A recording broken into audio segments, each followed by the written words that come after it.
Hi friends, if you'd like to find out how my first vendor fair went, and if you can give me some ideas for a few thrifted items that I found, I felt very blessed. At the last minute, there was an opening at a small vendor fair at our local greenhouse.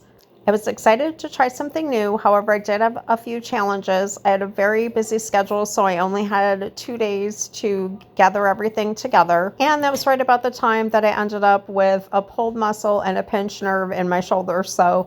But I persevered, prayed, and pressed on, and decided that I was going to do a little mock setup in my dining room.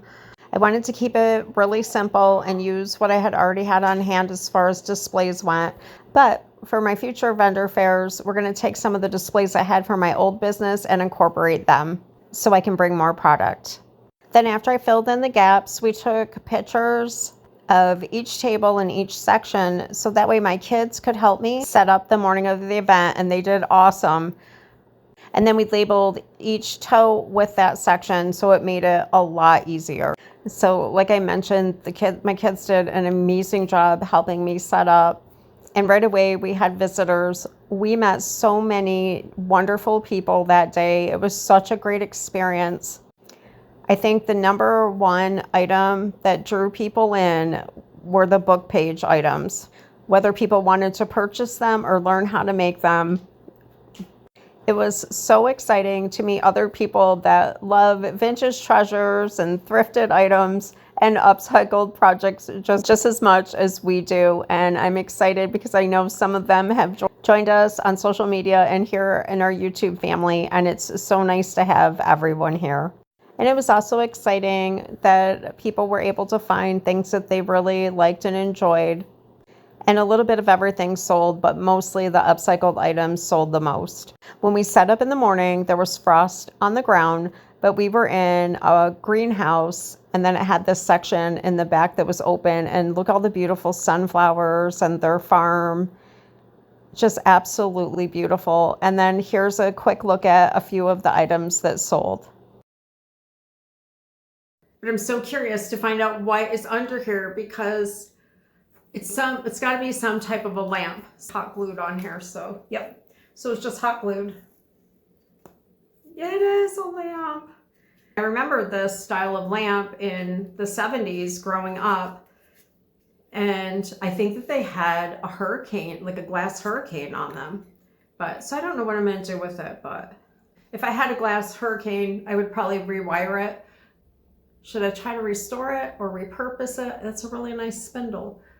But I think that's really cool. But so tell me, what would you do with it? What are your ideas? I get very excited every time I find the antique canning jars. And I went thrifting with my mom last week, and we found one from Ball. And these are the longer neck ones. And then that one is the Atlas one.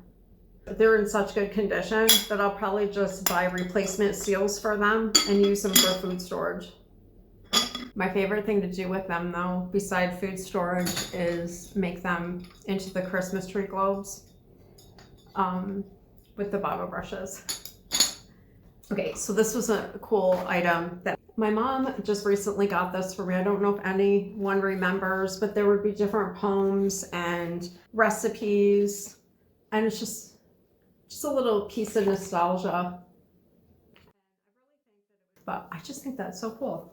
So I fell in love with the texture on the frame. It's like vinyl flooring in there, but I thought that there was a lot of detail in that. So I was thinking of painting the frame and applying some wax to bring out the texture, and maybe turning it into a wreath, maybe repurposing it into a checkerboard.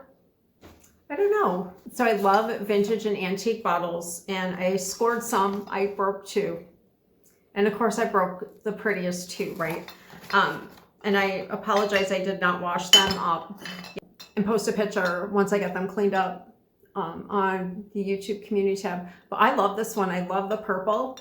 It just says guaranteed 8 ounce full. And then the rest are, so these are almost, yeah, those are duplicate bottles. This one I thought was really cool. It just says full measure, trademark, register, union made. Yeah. It said general law forbids sale or reuse of this bottle. So I guess I got to keep it.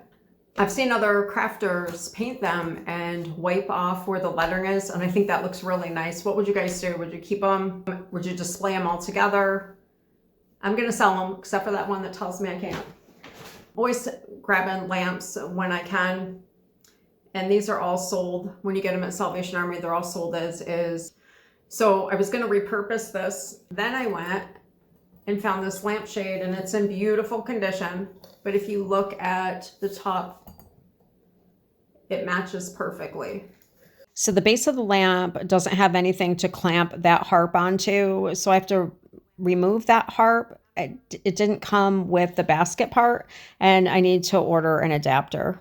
Also, I'm curious, would you guys keep this the way it is? I want to sell it. Another item that I recently picked up was this tablecloth, and I think that this is so pretty. And it's vintage. I swear my mom had one just like it on one of our smaller tables growing up, and I think that is so pretty. If you'd like to see more thrifted items, be sure to click on the video on the left. And in case you missed last Sunday's video, you're going to want to click the video on the right. Friends, I want to thank you so much for joining me today. I hope that you enjoyed this quick midweek video. Have a super blessed week, and I will see you this Sunday. God bless.